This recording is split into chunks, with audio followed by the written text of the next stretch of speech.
Welcome to Professor Joe's Education Channel and Advocacy, a philosophy lecture series.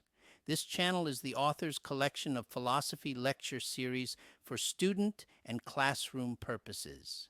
A disclaimer is provided to ensure that all information on the site and our mobile application is provided in good faith. We make no representation or warranty of accuracy in any kind, expressed or implied. Thank you. We are taught to revere selflessness. Sacrifice for others is good. Thinking only of yourself is bad. But what if this is wrong? What if morality started with the individual?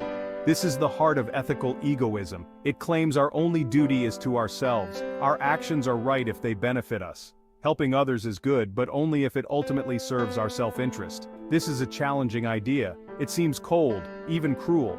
But ethical egoism asks us to reconsider our assumptions. Is there anything inherently wrong with seeking our own happiness? Is self-interest always at odds with the good of others?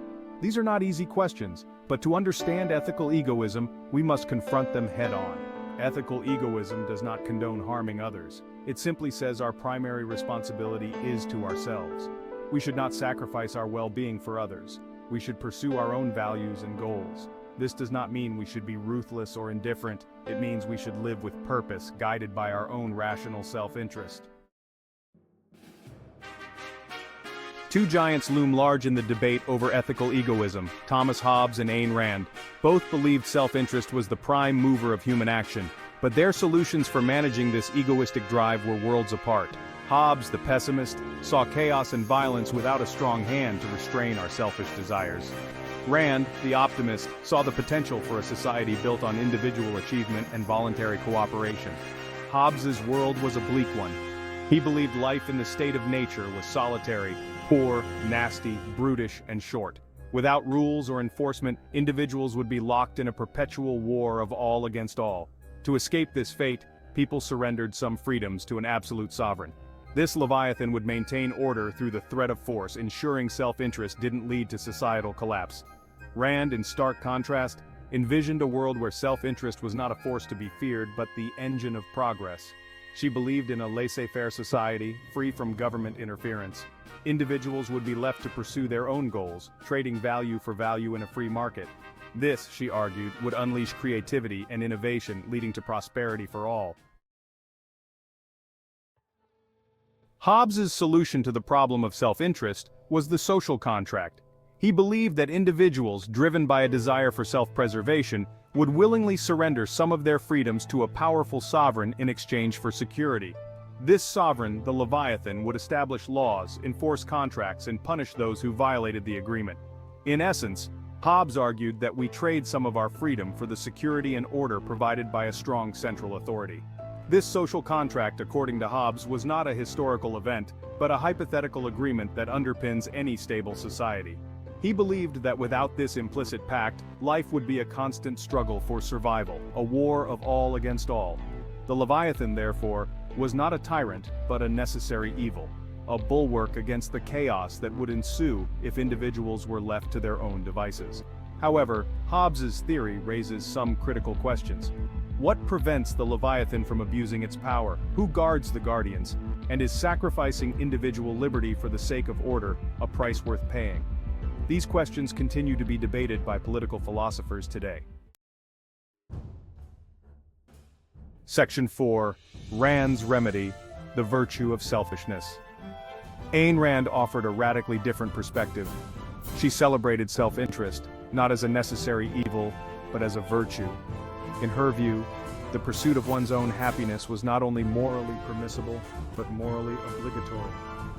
She argued that altruism, the belief in sacrificing oneself for others, was a destructive ideology that stifled individual potential and led to stagnation. Rand believed that a truly moral society was one that recognized the inherent value of the individual and protected their right to pursue their own happiness. This meant a society with limited government, free markets, and a strong emphasis on individual responsibility. She argued that such a society would foster creativity, and individuals would be free to pursue their own self-interest without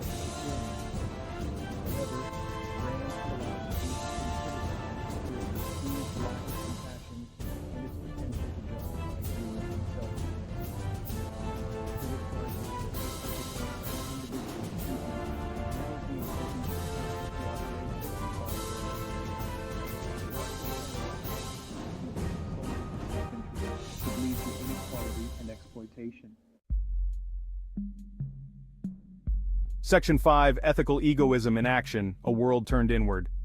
Imagine a world governed solely by ethical egoism. Competition would be fierce. Innovation might explode, driven by the pursuit of personal gain. But would we care for the less fortunate? Would we cooperate for the common good? Or would we become a society of isolated individuals, each person an island? The truth is, pure ethical egoism is likely unworkable. Humans are social creatures. We crave connection, belonging, and purpose beyond our own needs. A society devoid of empathy and compassion would be a bleak one indeed. But perhaps ethical egoism isn't meant to be a blueprint for society. Perhaps it's a challenge, a reminder to value our own lives and strive for our own happiness. Perhaps the answer lies not in choosing between self-interest and altruism, but in finding a balance. We can pursue our own goals while remaining mindful of others. We can compete in the marketplace while cooperating in our communities. The challenge is to create a society that allows individuals to flourish while fostering a sense of shared responsibility. Section 6. The verdict on self-interest, can we live with it? Ethical egoism is a stark philosophy. It forces us to confront the tension between our own needs and the needs of others. It challenges us to define the limits of self-interest and the nature of morality itself. While a world governed solely by ethical egoism might be undesirable, perhaps there are valuable lessons to be learned from this controversial theory. Perhaps a healthy dose of self-interest is necessary for individual growth and achievement. Perhaps a society that values individual initiative and responsibility is more likely to thrive. And perhaps, by understanding the power of self-interest, we can better harness it for the benefit of both ourselves and others. The debate over ethical egoism is not merely an academic exercise. It has profound implications for how we live our lives, structure our societies, and interact with one another. It forces us to confront fundamental questions about human nature, morality, and the purpose of life itself. And while there may not be easy answers, grappling with these questions is essential for anyone who seeks to live a meaningful and ethical life. Thanks for watching Professor Joe's Education Channel and Advocacy. A full fair use copyright disclaimer statement is provided here. Thank you.